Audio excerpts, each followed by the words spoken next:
हम लेके आ गए नी फिर लखा भोजपुरी। आप लोगन तो गाना के म्यूजिक से समझ गए हुई हैं कि गाना आज कवन पेश बा भैया। बहुत ट्रेंडिंग में चला था, हमहू से बर्दाश्त ना भइल, हमहू कहे चली देखल जाए ई कवन गाना है कि जवन एकदम म्यूजिकिए से लोगवा पागल हो जाला। तो आगे ई गाना के बढ़ावल जाए भैया। गरदा उड़ावेला तहर मरदा पवल तू बाड़ू रंगदार मरदा गरदा उड़ावेला तो हर मरदा पावले तू बड़ू रंगदार मरदा। तब भैया रंगबाज राजा के शानदार गाना पेश रहा भैया।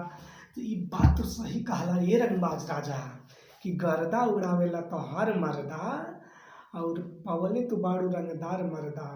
तो ये बात में कितना सच्चाई बा भैया लोगन, चला देखल जाए आगे वीडियो में तो पता लगी बात में कितना सच्चाई बा। सुनीला की ऑर्डर पर मर्डर करे हाथ में रखेला हथियार मरदा। सुनीला के ऑर्डर पे मर्डर करे हाथ में रखेला हथियार मरदा। तो ये रंगबाज राजा ये बात तो सही कहा, पर योगी बाबा के जमाना बा अगर हाथ में रखबो हथियार तो हार हो जाए पिछवाड़ा लाल। तो भैया तनी बच के रहा का भैया लगन सही कहता नीनू। चला आगे बढ़ल जाए गाना के मजा उठावल जाए का हो भैया।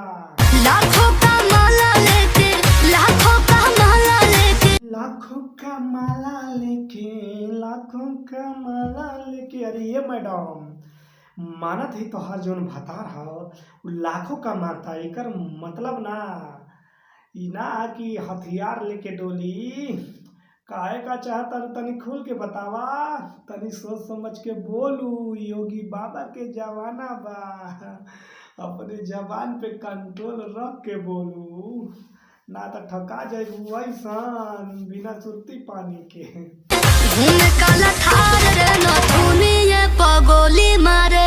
अरे लाखों का माला लेके घूमे काला थार रे नथुनी पे गोली मारे। पेवा हमारे नथुनी पे गोली मारे।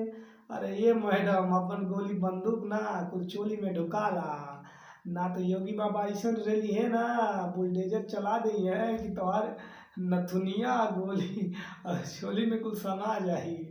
तो बच बचा के रहा यही में कल्याण बा। तो भैया लोगन ये गाना तो भैया रंगबाज राजा के एकदम सुपर लल्लन टॉप भैया। अगर पसंद आए हो तो हमारे चैनल के सब्सक्राइब करा, बेल आइकन के प्रेस करा। मिलत बानी अगले न्यू वीडियो में। धन्यवाद।